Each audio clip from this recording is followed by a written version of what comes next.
Hi hello guys, welcome back to my channel Bruni Ambuja vlog. ನಾನಿವತ್ತು ನಿಮಗೆ ಏನು ತೋರಿಸ್ತಿದ್ದೀನಿ, ಫೋಟೋಸ್ ಇದೇನಿದು ಅಂತ ನೋಡ್ತಿದ್ದೀರಾ. ನನ್ನ ತಮ್ಮನ ಎಂಗೇಜ್ಮೆಂಟು ಫೋಟೋಸು ವೀಡಿಯೋಸ್ ಮಾಡಿರೋವಂಥದ್ದು. ನನ್ನ ತಮ್ಮ ಇನ್ನೂ ಬಂದಿರಲಿಲ್ಲ, ಹಾಗಾಗಿ ನಾವು ಸ್ವಲ್ಪ ಮುಂಚೆ ಬಂದು ಅವಳಿಗೆ ಮೇಕಪ್ ಎಲ್ಲ ಮಾಡಬೇಕಿತ್ತು. ನಾನೇ ಮೇಕ್ ಓವರ್ ಎಲ್ಲ ಮಾಡಿದೆ, ಮಾಡಿ ಹಾಗೆ ಫೋಟೋಶೂಟ್ ಎಲ್ಲ ಮಾಡಿಸ್ತಾ ಇದ್ವಿ ನಮ್ಮ ಅಕ್ಕನ ಮಗಳಿಗೆ. ಇದೊಂಥರ ಸ್ಪೆಷಲ್ ಡೇ ಅಂತಲೇ ಹೇಳ್ಬೋದು. ನಮಗಂತೂ ತುಂಬ ಖುಷಿಯಾಗಿರೋವಂಥ ದಿನ. ಈ ದಿನಕ್ಕೆ ತುಂಬ ದಿನದಿಂದ ವೆಯ್ಟ್ ಮಾಡ್ತಿದ್ವಿ. ಅಂದರೆ ನನ್ನ ತಮ್ಮಂದು ಮದುವೆನ ಮಾಡೋದು ನಮಗೊಂಥರ ಖುಷಿ ಇತ್ತು. ಸೊ ಹಾಗಾಗಿ ವೆಯ್ಟ್ ಮಾಡ್ತಿದ್ವಿ. ಈ ದಿನ ಬೇಗನೆ ನೆರವೇರ್ತು ಅಂತಲೇ ಹೇಳ್ಬೋದು. ಸಖತ್ ಖುಷಿ ಆಗ್ತಿದೆ. ಹಾಗೆ ನಾವು ತಟ್ಟೆ ಸಾಮಾನೆಲ್ಲ ತುಂಬ್ಕೊಳ್ಳೋಣ ಅಂತ ಹೇಳ್ಬಿಟ್ಟು ನಾವು ಸ್ವಲ್ಪ ಜನ ಒಂದು 3 ಮೆಂಬರ್ಸ್ ಮಾತ್ರ ಬಂದಿದ್ವಿ. ತಟ್ಟೆ ಸಾಮಾನೆಲ್ಲ ಫಿಲ್ ಮಾಡ್ಕೊಂಡ್ವಿ. ಅಂದರೆ ನಮ್ಮ ಕಡೆ ಈ ಥರ ಬೇರೆ ಕಡೆ ಎಲ್ಲ ಹೇಗೆ ಮಾಡ್ತಾರೆ ಗೊತ್ತಿಲ್ಲ, ನಮ್ಮ ಕಡೆ ಈ ಥರ ಗಂಡನ ಮನೆಯಿಂದ ಹಣ್ಣು ಮತ್ತು ಕಾಯಿ, ಕೊಬ್ಬರಿ ಇದೆಲ್ಲ ತಂದು ಫಿಲ್ ಮಾಡ್ಕೊತೀವಿ. ಡ್ರೈ ಫ್ರೂಟ್ಸ್ ಎಲ್ಲ ತಂದು ಆ ಥರ ಹೇಳಿ ಎಲ್ಲನೂ ನಾವು ಫಿಲ್ ಮಾಡ್ಕೊಂಡ್ವಿ. ಆಮೇಲೆ ಎಲ್ಲರೂ ಸ್ವಲ್ಪ ಜನ ಬಂದರು. ಫೈನಲಿ ಎಲ್ಲರೂ ಬಂದರು ಆ್ಯಂಡ್ ಸ್ಟಾರ್ಟ್ ಮಾಡೋಣ ಅಂತೇಳಿ. ಆಲ್ರೆಡಿ ಸ್ವಲ್ಪ ಟೈಮ್ ಆಗಿತ್ತು. ಸೊ ಬೇಗ ಸ್ಟಾರ್ಟ್ ಮಾಡೋಣ ಅಂತ ಹೇಳಿ ಆಲ್ರೆಡಿ ತಟ್ಟೆ ಎಲ್ಲ ಫಿಲ್ ಮಾಡಿ ಇಟ್ಟಿದ್ವಿ. ಅವ್ರು ಬರೋಷ್ಟರಲ್ಲಿ ಇನ್ನೇನಿದ್ರು ಶಾಸ್ತ್ರಗಳನ್ನ ಅಂದರೆ ಮಾಡಬೇಕಿತ್ತು. ಸೊ ಸ್ಟಾರ್ಟ್ ಮಾಡಿದ್ವಿ.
ನಮ್ಮ ಪದ್ಧತಿಯಲ್ಲಿ ಅಂದರೆ ಅಂದರೆ ಇದಕ್ಕೆ ಹಸಮಣೆ ಮೇಲೆ ಕೂರ್ಸೋಕ್ಕಿಂತ ಮುಂಚೆ ದೊಡ್ಡವ್ರಿಗೆಲ್ಲ ನಮಸ್ಕಾರ ಮಾಡಿಸಿ ಕೂರ್ಸೋದು ಒಂದು ಪದ್ಧತಿ ಇದೆ. ಸೊ ಹಾಗಾಗಿ ಎಲ್ಲರಿಗೂ ನಮಸ್ಕಾರ ಮಾಡಿಸಿ ದೊಡ್ಡವ್ರಿಗೆಲ್ಲ ನಾವು ಕೂರಿಸಿ ನಮ್ಮ ಕಾರ್ಯಗಳೇನಿದೆ ಅದನ್ನೆಲ್ಲ ಮಾಡ್ತಾಯಿದ್ವಿ.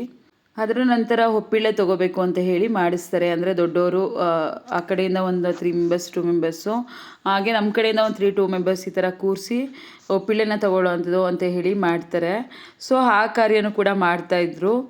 ಅಂದರೆ ಹಣ್ಣುಕಾಯಿ ಮತ್ತು ಇದೆಲ್ಲ ದೀಪ ಎಲ್ಲ ಇಟ್ಟು ಅದಕ್ಕೆ ದೀಪಕ್ಕೆ ಕುಂಕುಮ ಅರಿಶಿನ ಇದನ್ನೆಲ್ಲ ಹಚ್ಚಿ ಅಲ್ಲಿ ಕೂತಿರೋವಂಥವ್ರೇ ಮತ್ತೆ ಹಚ್ಚಿ ದೀಪನ ಅರಿಶಿನ ಕುಂಕುಮ ಎಲ್ಲ ಇಟ್ಟು ರೆಡಿ ಮಾಡಿಕೊಂಡು ಈ ಥರ ಮಾಡೋವಂಥ ಕಾರ್ಯ ಇರುತ್ತೆ.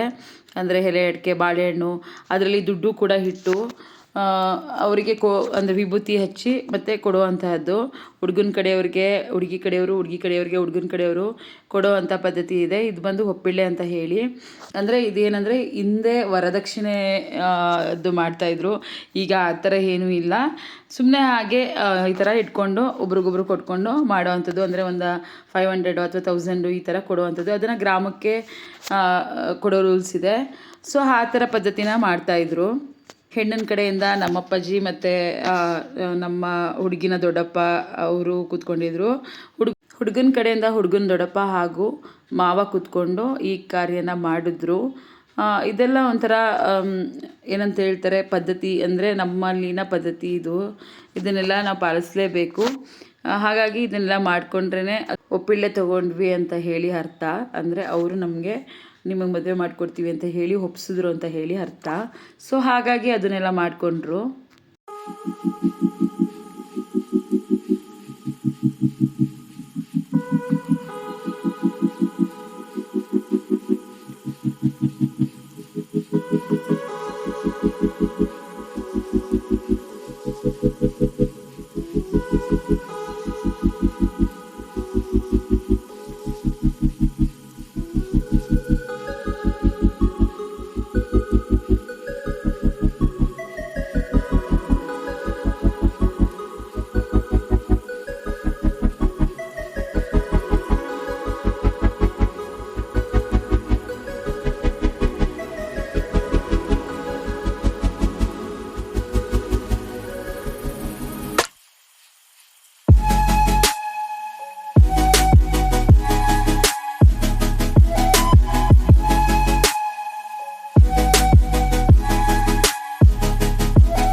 ಹಾಗೆ ಹೊಪ್ಪಿಳೆ ಕಾರ್ಯ ಎಲ್ಲ ಮುಗಿಸಿ ಈ ಥರ ಮಡ್ಲಕ್ಕಿನ ಹೋದು ಪ್ರತಿಯೊಬ್ಬರೂ ಕೂಡ ಶಾಸ್ತ್ರ ಮಾಡ್ತಾರೆ. ಅಂದರೆ ಹುಡುಗನ ಕಡೆಯಿಂದ ಶಾಸ್ತ್ರ ಮಾಡ್ತಾಯಿದ್ರು, ಹಾಗೆ ಆಮೇಲೆ ಹುಡುಗಿ ಕಡೆಯಿಂದನೂ ಕೂಡ ಎಲ್ಲರೂ ಶಾಸ್ತ್ರ ಮಾಡುವಂಥದ್ದು ಒಂದು ಪದ್ಧತಿ ಇದೆ.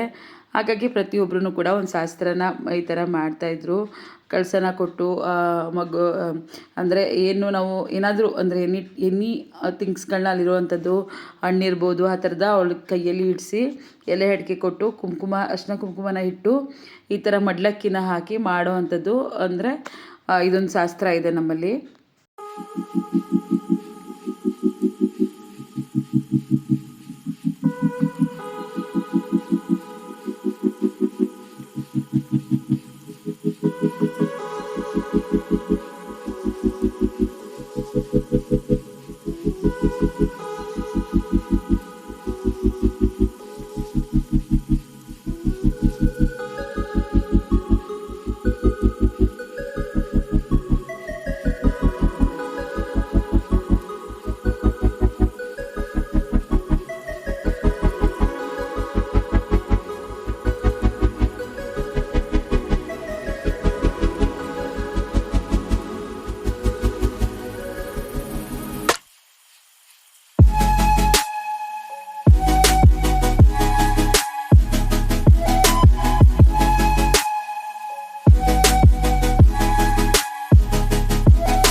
ಅವಳೊಬ್ಬಳನ್ನೇ ಕೂರಿಸಿ ನಾವು ಆ ಥರ ಮಡ್ಲಕ್ಕಿ ಎಲ್ಲ ಹಾಕಿ ಆ ಥರ ಎಲ್ಲ ಶಾಸ್ತ್ರ ಮಾಡಾದಮೇಲೆ ರಿಂಗ್ ಸೆರೆಮನಿ ಮಾಡೋಣ ಅಂತ ಹೇಳಿ ಈ ಥರ ರಿಂಗ್ನ ಎಕ್ಸ್ಚೇಂಜ್ ಮಾಡಿಸ್ತಾ ಇದ್ವಿ.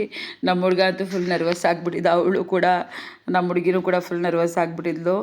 ಅಂದರೆ ಆಲ್ರೆಡಿ ಅವಳಿಗಂತೂ ಫುಲ್ ಸ್ಟ್ರೈನ್ ಆಗಿಬಿಟ್ಟಿತ್ತು. ಫೋಟೋಶೂಟ್ ಆಲ್ರೆಡಿ ಮಾಡಿ ಮತ್ತು ಆ ಮಡ್ಲಕ್ಕಿ ಶಾಸ್ತ್ರ ಅದನ್ನು ಕೂಡ ಮಾಡಿ ಆಮೇಲೆ ಇದು ಸೀರೆ ಎಕ್ಸ್ಚೇಂಜ್ ಮಾಡಿಸಿದ್ದು. ಇದು ನಾವು ಹುಡುಗನ ಕಡೆಯಿಂದ ತಂದಿರೋವಂಥ ಸ್ಯಾರಿ. ಸೊ ಇದನ್ನು ಎಕ್ಸ್ಚೇಂಜ್ ಮಾಡಿ ಮತ್ತೆ ಮಾಡಿರೋ ಅಂಥದ್ದು. ನಾನೇ ಮೇಕ್ ಓವರ್ ಎಲ್ಲ ಮಾಡಿರೋದು. ಸೊ ಅವಳು ಫುಲ್ಲು ನರ್ವಸ್ ಆಗಿಬಿಟ್ಟಿದ್ಲು. ಮತ್ತು ಅವನು ಕೂಡ ಅಷ್ಟೇ, ಅಂದರೆ ಏನೋ ಒಂಥರ ಫಸ್ಟ್ ಟೈಮ್ ಇದೆಲ್ಲ ಯಾರಿಗೇ ಆದರೂ ಅಷ್ಟೇ ಅಲ್ಲ, ಎಷ್ಟು ಖುಷಿ ಇರುತ್ತೆ ಅಷ್ಟು ನರ್ವಸ್ ಆಗಿರ್ತೀವಿ. ಸೊ ಅವ್ರು ಇಬ್ಬರು ಫುಲ್ ನರ್ವಸ್ ಆಗಿದ್ರು. ಆ್ಯಂಡ್ ಒಳಗಡೆ ಮಾಡಿದ್ರಿಂದ ನಾವು ಸಿಂಪಲಾಗಿ ಮಾಡೋಣ ಅಂತ ಹೇಳಿ, ಗ್ರ್ಯಾಂಡ್ ಏನು ಬೇಡ ಅಂತ ಹೇಳಿ ಒಳಗಡೆ ಮಾಡಿದ್ದು. ಹಾಗಾಗಿ ಅಷ್ಟು ಕ್ಲಾರಿಟಿ ಬಂದಿಲ್ಲ, ಅಂದರೆ ಡಾರ್ಕ್ನೆಸ್ ಇದೆ ಒಂಥರ. ಸೊ ಏನೋ ಅಂದ್ಕೊಬೇಡಿ, ಅಂದರೆ ಫೋಟೋಶೂಟ್ ಎಲ್ಲ ಮಾಡಿಸಿದ್ದೀವಲ್ಲ ಅದರಲ್ಲಿ ಕ್ಲಾರಿಟಿ ವೀಡಿಯೋಸ್ನ ಕೊಡ್ತಾರೆ ಅವರು. ಸೊ ಈಗ ಇಷ್ಟು ಮಾಡಿದ್ದೀನಿ.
ಆಲ್ಮೋಸ್ಟ್ ಊಟ ಮಾಡುವಂಥವರೆಲ್ಲ ಆಲ್ರೆಡಿ ಊಟ ಎಲ್ಲ ಮಾಡ್ತಾಯಿದ್ರು, ಮತ್ತು ಹೊರಗಡೆ ಫೋಟೋಶೂಟ್ ಸ್ವಲ್ಪ ಮಾಡೋಣ ಅಂತ ಹೇಳಿ, ಅಂದರೆ ಒಳಗಡೆ ಫುಲ್ಲು ಅಂದರೆ ಡಾರ್ಕ್ನೆಸ್ ಇತ್ತು, ಕರೆಂಟ್ ಕೂಡ ಸರಿಯಾಗಿರಲಿಲ್ಲ. ಹಾಗಾಗಿ ಹೊರಗಡೆ ಸ್ವಲ್ಪ ಫೋಟೋಶೂಟ್ ಮಾಡೋಣ ಅಂತ ಹೇಳಿ ಹೊರಗಡೆ ಕರ್ಕೊಬಂದು ಹುಡುಗಿನ ಫೋಟೋಶೂಟ್ ಮಾಡಿಸ್ತಾಯಿದ್ರು. ಹಾಗೆ ನಾವು ಕೂಡ ಎಲ್ಲ ಫೋಟೋ ತೆಗೆಸ್ಕೊಂಡ್ವಿ ಜೊತೆಯಲ್ಲಿ ಎಲ್ಲರೂ. ಆ್ಯಂಡ್ ನಮ್ಮ ಹುಡುಗಿಗೆ ಫೋಟೋಶೂಟ್ ಎಲ್ಲ ಮಾಡ್ತಾಯಿದ್ರು. ಇದನ್ನೆಲ್ಲ ಮುನ್ನಿನೇ ಕ್ಯಾಪ್ಚರ್ ಮಾಡಿದ್ದಾಳೆ ಆ್ಯಂಡ್ ಜುಬೇರ್ ಕ್ಯಾಪ್ಚರ್ ಮಾಡಿದ್ದಾನೆ. ಆಲ್ಮೋಸ್ಟ್ ವೀಡಿಯೋನ ಜುಬೇರ್ ನನಗೆ ಕ್ಯಾಪ್ಚರ್ ಮಾಡಿಕೊಟ್ಟ. ನಾನು ಓಡಾಡೋದು ಕೆಲಸ ಅದು ಇದು ಅಂದರೆ ಎಲ್ಲರಿಗೂ ಊಟಕ್ಕೆಲ್ಲ ಕಲಿಸೋದು, ಫೋಟೋಗೆಲ್ಲ ಕಲಿಸೋದು, ಈ ಥರದ್ದೆಲ್ಲ ಕೆಲಸಗಳನ್ನ ನಾನು ಮಾಡ್ತಾಯಿದ್ದೆ. ಆ್ಯಂಡ್ ಅವ್ರು ಫೋಟೋಶೂಟ್ ಮಾಡುವಾಗ ನಾನು ಇರಲಿಲ್ಲ, ಅವರೇ ವಿಡಿಯೋ ಮಾಡಿಕೊಟ್ಟಿದ್ದಾರೆ. ಜುಬೇರ್ ಮತ್ತು ಮುನ್ನ ಇಬ್ಬರು ವಿಡಿಯೋ ಮಾಡಿಕೊಟ್ಟಿದ್ದಾರೆ. ಫೈನಲಿ ನನ್ನ ತಮ್ಮಂದು ಎಂಗೇಜ್ಮೆಂಟ್ ಆಯಿತು. ಸಖತ್ ಖುಷಿ ಆಯಿತು. ಅಂದರೆ ಇಬ್ರಿಗೂ ಒಳ್ಳೆಯದಾಗಲಿ, ದೇವರು ಇಬ್ರಿಗೂ ಒಳ್ಳೆ ಆಯುಸ್ಸು ಆರೋಗ್ಯ ಕೊಟ್ಟು ಚೆನ್ನಾಗಿ ಕಾಪಾಡಲಿ. 100 ವರ್ಷ ಅವರಿಬ್ರು ತುಂಬ ಚೆನ್ನಾಗಿರಲಿ. ಈ ಥರನೇ ಎಂಜಾಯ್ ಮಾಡಿಕೊಂಡು ಲೈಫ್ ಟೈಮ್ ಅವರು ಜೀವನನ ಕಳೀಲಿ ಅಂತ ನಾನು ಹಾರೈಸ್ತೀನಿ. ಈ ವಿಡಿಯೋ ಯಾರ್ಯಾರು ನೋಡ್ತಿದ್ದೀರಾ ಅವರು ಕೂಡ ಅದೇ ಥರ ಹಾರೈಸಿ. ನಮ್ಮ ಹುಡುಗಿ ಸ್ವಲ್ಪ ವೀಡಿಯೋಸ್ಗೆ ಎತ್ಕೊಳ್ಳೋದು ಈ ಥರ ಎಲ್ಲ ಕನ್ವಿನ್ಸ್ ಆಗೋದು ಸ್ವಲ್ಪ ಕಷ್ಟ. ಸೊ ಹಾಗಾಗಿ ಅವಳು ಬೇಡ ಬೇಡ ಅಂತಲೇ ಹೇಳ್ತಾ ಇದ್ಲು. ಹಾಗೂ ವಿಡಿಯೋ ಮಾಡಿದ್ದಾರೆ ಫೋಟೋಗ್ರಾಫರ್, ತುಂಬ ಚೆನ್ನಾಗಿ ವಿಡಿಯೋ ಮಾಡಿದ್ದಾರೆ. ಸಖತ್ ಖುಷಿ ಆಯಿತು. ಫೈನಲಿ ಲೇಟ್ ಆಗಿಬಿಟ್ಟಿತ್ತು, ಹಾಗಾಗಿ ನಾವು ಊಟಕ್ಕೆ ಕೂತ್ಕೊಂಡ್ಬಿಟ್ವಿ. ಅವರು ಕೂಡ ಊಟ ಮಾಡ್ತಾಯಿದ್ದಾರೆ. ಮುನ್ನಿ, ಅಬ್ಬಿ ಮತ್ತು ಭೂಮಿ 3 ಜನನು ಕೂತ್ಕೊಂಡು ಊಟ ಎಲ್ಲ ಮಾಡ್ತಿದ್ದಾರೆ. ಯಾರ್ಯಾರು ವಿಡಿಯೋ ನೋಡ್ತಿದ್ದೀರಾ ದಯವಿಟ್ಟು ನನ್ನ ತಮ್ಮನಿಗೆ ಹಾಗೂ ಮಗಳಿಗೆ ಕಂಗ್ರ್ಯಾಟ್ಸ್ ಅಂತ ಹೇಳಿ ಕಮೆಂಟ್ ಮಾಡಿ. ಈ ವಿಡಿಯೋ ನಿಮ್ಗೆ ಇಷ್ಟ ಆದರೆ ಲೈಕ್ ಮಾಡಿ, ಶೇರ್ ಮಾಡಿ, ಸಬ್ಸ್ಕ್ರೈಬ್ ಮಾಡಿ. Thank you so much.